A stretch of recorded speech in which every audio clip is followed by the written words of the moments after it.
L'eau est un élément essentiel dans la vie d'une plante et le mois de juin nous l'offre naturellement. Faisons-en bon usage. Chers internautes, bonsoir et bienvenue dans cette messe d'information agricole. Au sommet de cette édition, depuis hier se tient un atelier au campus de l'IITA organisé par le CIRAD sur l'idiotypage de systèmes maraîchers durables et résilients au changement climatique. On en parle dans ce journal.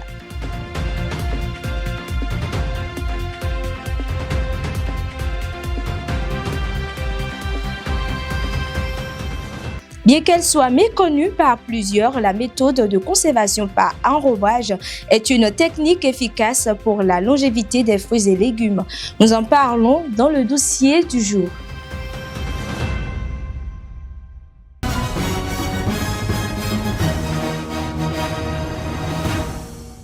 Avant de vous mettre au parfum des informations agricoles, recevez d'abord les prévisions météorologiques de demain dans les localités de Zobodomain et de Pobert. Demain matin, à Zobodomain, faites attention au brouillard. La température sera de 23 degrés Celsius, mais la température ressentie sera plus chaude à 26 degrés Celsius. La force du vent oscillera aux alentours des 6 km par heure en direction sud-ouest. L'humidité relative de l'air sera de 96% et la pluie est attendue dans l'après-midi. À Pobert, si la pluie rendra légèrement visite à la localité à 63% dans l'après-midi, elle sera beaucoup plus présente dans la soirée à 100%. La température demain soir retombera à 27 degrés Celsius, mais la température ressentie sera plus chaude à 31 degrés Celsius. Le vent devrait atteindre en moyenne les 12 km par heure en direction sud-sud-ouest. Du 17 au 20 juin 2025, la FAO organise à Cotonou un atelier de formation sur le suivi, évaluation et apprentissage SEA dans les programmes des champs écoles des producteurs CEP.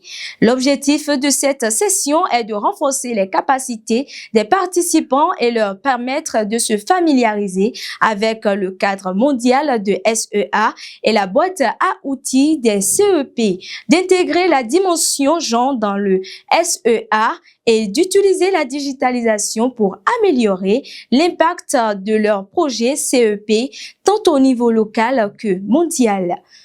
Le gouvernement béninois a lancé le jeudi 12 juin 2025 à Siraroubogou la 5e édition de la campagne nationale de plantation de manguiers et d'agrumes, une étape clé vers le développement durable et l'exportation des filières fruitières. Reportage Justin Adondé et Scarlett Bassa. Après des années d'absence remarquées sur les marchés internationaux, le Bénin se lance dans une dynamique de relance portée par des actions concrètes sur le terrain pour la promotion de la filière mangue.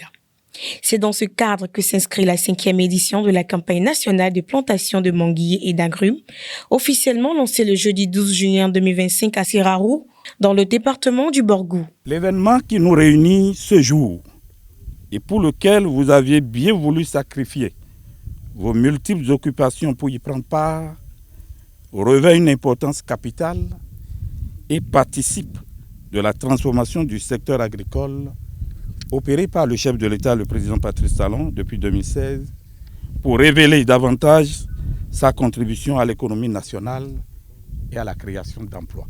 Cette nouvelle campagne prévoit l'implantation de 700 hectares de manguiers et 950 hectares d'agrumes à travers le territoire national. Un objectif qui traduit la volonté des autorités de renforcer les capacités de production et d'ouvrir la voie à de nouvelles opportunités économiques.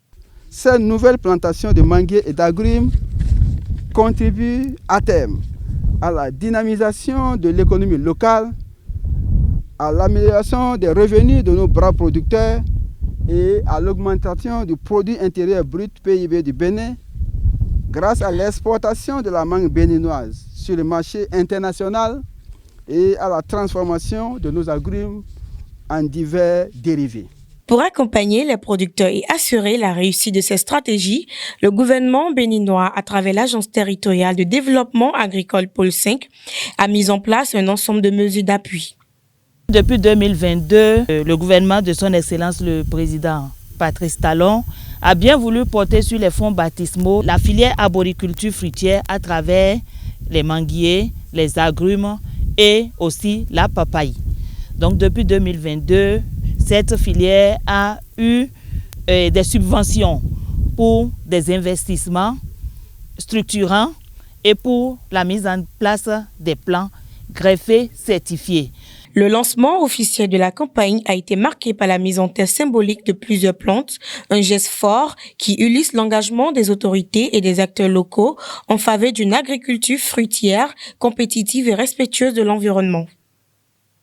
L'Agence territoriale de développement agricole du pôle 4, ATDA 4, commence en ce jour un atelier de lancement du projet BioDev 2030 phase 2 et dialogue multi-acteurs pour l'identification d'actions prioritaires sur la biodiversité dans le pôle de développement agricole 4, PDA 4. L'atelier se déroule à l'hôtel Kuburu City de Parakou et prendra fin le vendredi 20 juin 2025. Idiotypage du système maraîcher durable et résilient au changement climatique, c'est le thème de l'atelier qui se tient du 17 au 19 juin 2025 sous l'égide du CIRAD. Un rendez-vous scientifique et pratique qui apporte un souffle d'espoir aux maraîchers en quête de solutions face aux défis climatiques. Suivez à présent le point de cette première journée avec Muriel Ronconry et Love Adrokou. Pour faire face aux effets du changement climatique sur l'agriculture, le CIRAD et ses partenaires ont lancé ce mardi 17 juin 2025 un atelier au campus de l'État. Cette rencontre vise à définir des idéotypes de systèmes maraîchers durables et résilients, capables de s'adapter aux nouvelles contraintes climatiques. Cet atelier, il vise avant tout à partager des connaissances entre nous. C'est vraiment, il s'agit d'organiser un dialogue qui nous permette, chacun à notre niveau, d'échanger nos connaissances, de les partager et d'avancer collectivement. Il s'agira bien évidemment d'imaginer la manière dont ces innovations, ces changements peuvent être intégrés dans nos systèmes de production actuels et pour aboutir à la fin de l'atelier à imaginer un système idéal, à ce qu'ici on appelle un idéotype, qui nous permettra de vous projeter sur un futur meilleur dans nos différents systèmes de production. Les scientifiques du CIRAD et autres experts de ces questions qui pilotent la composante 3 du projet CEPVEG, projet de production et d'encouragement de la consommation des légumes sains localement produits, sont aujourd'hui à vos côtés pour insuffler un vent d'optimisme à des ateliers de renforcement de capacités tels que celui-ci qui nous réunit ce matin. Les producteurs maraîchers directement concernés par ces enjeux fondent de grands espoirs sur cette initiative. Pour eux, cet atelier représente une opportunité prometteuse d'améliorer leurs conditions de production et d'assurer la pérennité de leurs activités. C'est une bonne initiative parce que dans le domaine du maraîchage, vu que le changement climatique n'est plus une histoire, on est en train de la vivre, il faut tout le temps acquérir de nouvelles connaissances pour pouvoir faire face aux intempéries et aux dégâts causés par les nuisibles et la dame nature.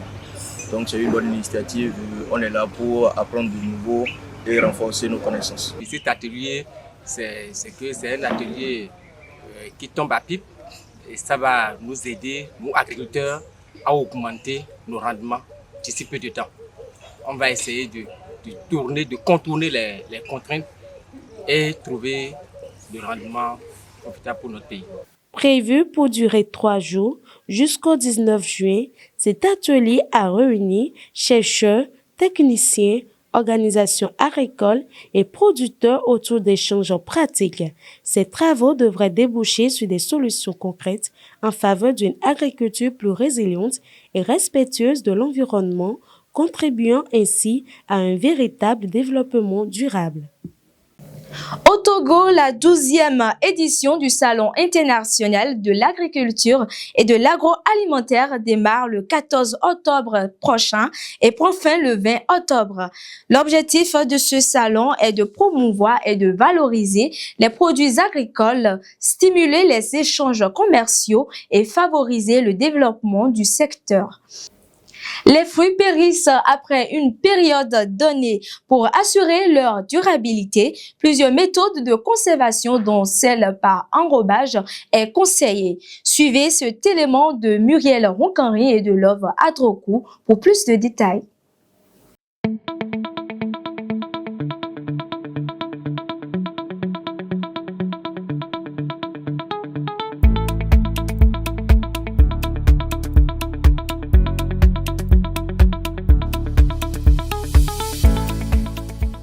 La conservation de fruits et légumes par enrobage est une technique qui consiste à appliquer une fine couche, souvent comestible, sur la surface des produits frais après leur récolte. Une méthode efficace qui contribue à la durabilité de l'aliment conservé. La conservation par enrobage est une technique, une méthode qui permet de recouvrir les légumes ou les fruits d'une fine pellicule comestible. Cette méthode permet d'allonger le temps de conservation et d'éviter aussi la propagation des microbes, de la moisissure, le brunissement également des aliments. Lorsque vous mangez du chocolat et qu'à l'intérieur du chocolat, vous découvrez de la fraise, nous sommes dans un processus de conservation par enrobage parce que nous avons enrobé le fruit du chocolat ou nous avons enrobé le fruit de caramel pour être sûr que le fruit va rester intact au cœur de la caramel et nous aurons la possibilité de consommer ce fruit-là après. Cette méthode est non seulement avantageuse pour la durabilité du fruit ou légume conservé, mais aussi pour le bien-être du consommateur. Les avantages sont nombreux, tant pour les aliments que pour le consommateur. Concernant les aliments, le dessèchement est ralenti. Les aliments perdent moins les valeurs nutritives qu'elles contiennent et en fonction de l'élément qui a servi à faire l'enrobage, ils peuvent même gagner en certains micronutriments. Concernant le consommateur, ça lui apporte un meilleur apport en micronutriments. Vu que le fruit est plus longtemps conservé, les micronutriments qu'il contient sont moins vite dégradés. Et en plus de cela, il peut donc bénéficier du plein potentiel de ces fruits et légumes-là. C'est une méthode qui demande le respect d'un processus bien défini. L'enrobage se fait selon des étapes. On commence par bien laver le fruit. On lave bien le fruit à l'eau et au savon selon le fruit ou avec du citron ou avec du sel selon le fruit ou le légume. Quand le fruit a séché, c'est-à-dire qu'il n'y a plus d'eau sur le fruit ou le légume maintenant, on procède à l'incorporation dans la solution enrobante. Cette solution peut être faite à base d'amidon, à base de gélatine ou à base de protéines végétales comme les protéines de soja. Donc, on plonge le fruit ou le légume dans la solution enrobante ou bien on asperge le fruit ou le légume de cette solution-là par pulvérisation ou bien par passage de coups de pinceau. Et on s'assure que toutes les parties du fruit ou du légume ont reçu la couche de protection, la couche enrobante. L'enrobage est une technique en constante évolution avec de nouvelles formulations développées pour répondre aux besoins spécifiques de différents produits et aux préoccupations environnementales. c'est aussi une alternative aux emballages plastiques et au gaspillage alimentaire.